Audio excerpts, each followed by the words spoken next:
ஒரு 3 பெரிய நடிகர் பட்டாளம். இந்த ஒரு படத்துல நடிச்சிருக்காங்க. இதுல 3 பேர் ஆக்டிங்க பார்க்கும்போது நமக்கு என்னதான் சொல்றதுன்னு தெரியல கைஸ். ஏன்னா, அப்படி ஒரு நடிப்பு. இதுல ஒரு 3 பெரிய ஆக்டர், மிகப்பெரிய ஒரு பழம்பெரும் ஆக்டர். இதுல வேற லெவல் சம்பவம் பண்ணியிருக்காங்க இந்த ஒரு படத்துல. படம் பேர் என்னன்னா 45. இந்த ஒரு படத்தோட கதைய பார்க்கும்போது, நம்ம ராஜ்பி செட்டி தான் இந்த ஒரு படத்தோட ஒரு ஹீரோவா இருக்காப்புல. வழக்கம் போல ஒரு பக்கத்துல வந்து வேலைக்கு போயிட்டு இருக்காப்புல. வேலைக்கு போகும்போது ஒரு நாய் ஒண்ணு ரோட்ல குறுக்கால வந்துடுது. அதுக்கப்புறம் நம்ம ராஜ்பி செட்டி அந்த பைக்ல வந்து அந்த நாய இடிச்சு ஏத்தி கொன்றாப்புல. ஏத்தி கொண்டது அப்புறம் அவர் வழக்கம் போல ஆபீஸ் போறாப்புல. ஆபீஸ் போகும்போது ஒரு 3 பேரு ஒரு அடியாளைய வந்து நம்ம ராஜ்பி செட்டி ஒரு பக்கத்துல தூக்கிட்டு போயிறாங்க. தூக்கிட்டு போகும்போது அங்க ஒரு பெரிய கேங்ஸ்டர் ஒருத்தர் இருக்காப்புல. அவர் யாருன்னா நம்ம ஒரு மோஸ்ட் அண்டர் ரேட்டட் டைரக்டர்னா நம்ம உபேந்திரா. அவர் தான் இந்த ஒரு படத்தோட ஒரு நெகட்டிவ் ரோலா நடிச்சிருக்காப்புல. அவர் தான் இந்த ஒரு படத்தோட ஒரு வில்லனாவும் இருக்காப்புல நம்ம ராஜ்பி செட்டிக்கு. ரொம்ப ஒரு சோகமா இருக்காப்புல. ஆனா இத பார்த்து ராஜ்பி செட்டி என்னாச்சு? யாரு? நான் என்ன பண்ணேன்? அப்படின்னு சொல்லிட்டு ஒரு பார்த்து வந்து பயத்தோட நிக்கிறாப்புல. பயத்தோட நிக்கும்போது நம்ம ஸ்டார்ட்டிங்ல நம்ம ராஜ்பி செட்டி அந்த ஏத்தி கொண்ட நாயோட மெயினான ஓனரே நம்ம உபேந்திரா தான். அவர் ஒரு பக்கத்துல வந்து அந்த நாய வந்து கொண்டதுனால ரொம்ப ஒரு பக்கத்துல வந்து ரொம்ப ஒரு டிப்ரஷன்ல ஆளாயிராப்புல. டிப்ரஷன் ஆனதுக்கப்புறம் நம்ம ராஜ்பி செட்டிய பார்த்து ஒரு பக்கத்துல சொல்றாப்புல, "உனக்கு இனிமே 45 நாள் கெடு. 45 நாள் அன்னைக்கு உன்னைய வந்து கொல்றேன்" அப்படின்னு சொல்லிவிட்டு நம்ம உபேந்திரா ஒரு பக்கத்துல வந்து மிரட்டல் விட்டுறாப்புல. இத பார்த்து ராஜ்பி செட்டி வந்து ஒரு பக்கத்துல ரொம்ப ரொம்ப ஒரு பயத்தோட இருக்காப்புல. பயத்தோட இருக்கும்போது அவர்னால எந்த ஒரு வேலையும் பார்க்க முடியாது. நம்மள 45 நாள் அன்னைக்கு நம்மள வந்து கொன்றுவான் அப்படின்னு சொல்லிவிட்டு நம்ம ராஜ்பி செட்டி ஒரு பக்கத்துல வந்து ரொம்ப ஒரு பயத்தோட பயத்தின் உச்சகட்டத்துல இருப்பாப்புல. அப்ப வந்து இதுக்கு மேல நம்ம பயத்தோட வாழ முடியாது. எப்படியாச்சும் 45 நாளுக்குள்ள நம்ம உபேந்திரா வந்து போட்டு தள்ளிறணும் அப்படின்னு சொல்லிட்டு அவரும் ஒரு பக்கத்துல நம்ம ராஜ்பி செட்டி வந்து அடியாளுகளுக்குலாம் ஒரு பக்கத்துல ஏற்பாடு பண்றாங்க. அந்த அடியாளுகள ஏற்பாடு பண்ணும்போது அவருக்கு கிட்டத்தட்ட 45 நாள் கெடுல வந்து அந்த ரவுடிகள வந்து நம்ம உபேந்திரா ஒரு பக்கத்துல போட்டு தள்ளிறாப்புல. இத பார்த்து நம்ம ராஜ்பி செட்டி வந்து ஒரு பக்கத்துல வந்து என்னடா இது நம்ம ஒரு கேங்ஸ்டர் அணுக போனா அந்த ஒரு கேங்ஸ்டரே நம்ம உபேந்திரா வந்து ஒரு பக்கத்துல போட்டு தள்ளிறாப்புலயே அப்படின்னு சொல்லிவிட்டு அவரு ஒரு பக்கத்துல வந்து ரொம்ப பதட்டமா இருக்காப்புல.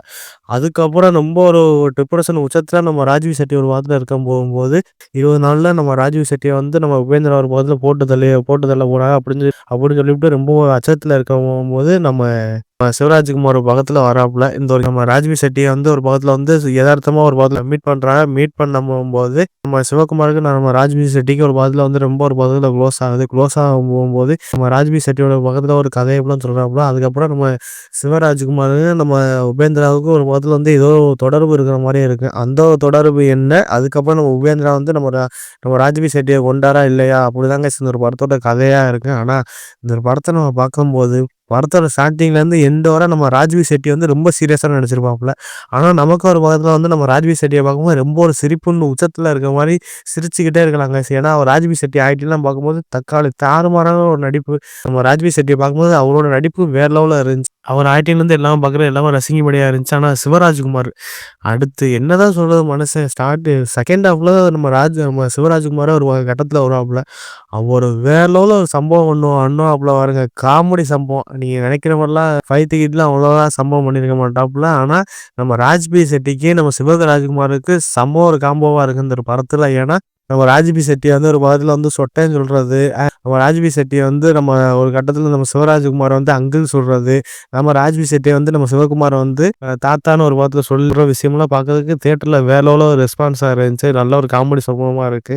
அத பார்க்கும்போது அவங்க 2 பேரும் காம்போ வேற லெவல்ல இருந்துச்சு. ஆனா நம்ம சிவராஜ்குமாருக்கு நம்ம உபேந்திராவுக்கு என்ன ஒரு தொடர்பு அப்படின்னு சொல்லிட்டு லாஸ்ட் ஒரு எண்ட்ல ஒரு தரமான ஒரு ட்விஸ்ட் ஒண்ணு வச்சிருப்பானுங்க. அந்த ட்விஸ்ட்லாம் நம்ம என்னடா இப்படி பண்ணிவிட்டியே அப்படின்னு நமக்கே தோணுச்சு. மித்தபடி இந்த ஒரு படத்தோட ஒன் ஆஃப் த ஒரு பெஸ்ட் வில்லன்னா நம்ம உபேந்திரா அவர சொல்லலாம். ஏன்னா உண்மையிலே ஒரு யமதர்மராஜாவே. ஸ்டார்ட்டிங்ல இருந்து எண்ட் வரை நமக்கு அவர் எப்படி சொல்ல அவர பார்க்கும்போது உண்மையிலே அந்த யமதர்மன் இந்த ஒரு காலகட்டத்தில இருந்தா என்ன ஆயிருக்கும் அப்படின்னு சொல்லிட்டு அழகா நீட்டா காமிச்சிருப்பாங்க. அத பார்க்கும்போது உபேந்திராவோட ஆக்டிங்லேருந்து ஸ்டார்ட்டிங்கே ஒரு ஐ கான்டாக்ட் தாங்க வேற லெவல்ல. ஐய வந்து ஒரு முதல்ல ஆர்ட் சீன்லாம் பார்க்கும்போது கூலி படத்துல நம்ம பார்த்துக்கலாம் அவர் ஆக்டிங். ஆனா இந்த ஒரு படத்துல வேற லெவல் சம்பவம் பண்ணியிருக்காப்புல. இந்த ராயப்பன் கேரக்டர்ல வேற லெவல் சம்பவம் பண்ணியிருக்காப்புல. இந்த ஒரு படத்துல நம்ம மொட்டை ராஜேந்தர்லாம் ஒரு பக்கத்துல வராப்புல. அவர் கேரக்டர் பார்க்கும்போது தரமான ஒரு கேரக்டரா இருக்குங்க. அத பார்க்கும்போது ரொம்ப நாள் கழிச்சு தலைவன் ஒரு செம்ம ஒரு ஆக்டிங் பண்ணியிருக்காப்புல அப்படிதான் நமக்கே தோணுச்சு. ஆனா வேற லெவல்ல நம்ம உபேந்திரா வந்து ஒரு படத்துல வந்து வேற லெவல் சம்பவம் பண்ணிட்டு போயிருவாப்புல. இந்த ஒரு படத்தோட பேக்ரவுண்ட் ஸ்கோர் தாங்க வேற லெவல். பிஜிஎம்லேருந்து எல்லாமே பக்காவா சூப்பரா அழகா குடுத்துருக்காங்க. மித்தபடி இந்த ஒரு படத்தோட இசையமைப்புல நம்ம அர்ஜுன் ஜனநாயகம் அவரும் இந்த ஒரு படத்தோட இசையமைப்புல இருக்காப்புல. கண்டிப்பா சொல்றேன் பேக்ரவுண்ட் ஸ்கோர்ல இருந்து இந்த சாமி பிஜிஎம்லாம் ஒண்ணு வரும். அந்த சாமி பிஜிஎம்லருந்து பார்க்கும்போது எல்லாமே ரசிக்கும்படியா இருந்துச்சு. மித்தபடி இந்த ஒரு படத்த எடுத்த டைரக்டர். இவர் தான் டைரக்டர், இவர் தான் இசையமைப்பாளர். யாருன்னா நம்ம அர்ஜுன் கண்ணா. அவர் தான் இந்த ஒரு படத்தோட டைரக்டராவும் சரி, இசையமைப்பாளராவும் இவர் தான் இருக்காப்புல. கண்டிப்பா ஒரு வேற லெவல்ல சம்பவம் பண்ணியிருக்காப்புல. 3 பெரிய நடிப்பு அரக்கர்கள வச்சு வேற லெவல்ல சம்பவம் பண்ணியிருக்காப்புல இந்த டைரக்டர். கண்டிப்பா வாழ்த்து தெரிவிக்கணும். படம் கிட்டத்தட்ட 2 1/2 மணி நேரத்துக்கிட்ட இருக்கு. 2 1/2 மணி நேரம் பார்க்கறதுக்கு எல்லாமே ரசிக்க முடியாததா இருந்துச்சு. ஃபர்ஸ்ட் ஹாஃப் நல்லா கொண்டு போனாங்க. ஆனா செகண்ட் ஹாஃப் வந்து கொஞ்சம் கொஞ்சம் சென்டிமென்ட்டா போட்டு ஒரு மாரியா வச்சிருப்பாங்க. அது பார்க்கும்போது ஃபர்ஸ்ட் ஹாஃப் மட்டும் தான் கொஞ்சம் பார்க்கறதுக்கு கொஞ்சம் ரசிக்கும்படியா இருந்துச்சு. அதுக்கப்புறம் செகண்ட் ஹாஃபும் கொஞ்சம் ஓரளவுக்கு ஓகே மாரி தான் இருக்கு. ஆனா ஒரு லாஸ்ட் ஒரு 20 நிமிஷம் சீனு ஒரு தரமான சீனா இருக்கு. அது கண்டிப்பா இந்த படம் தியேட்டர்ல வேற லெவல்ல சம்பவம் பண்ணிட்டு இருக்கு. கண்டிப்பா இந்த 45 படத்த கண்டிப்பா போய் பாருங்க கைஸ்.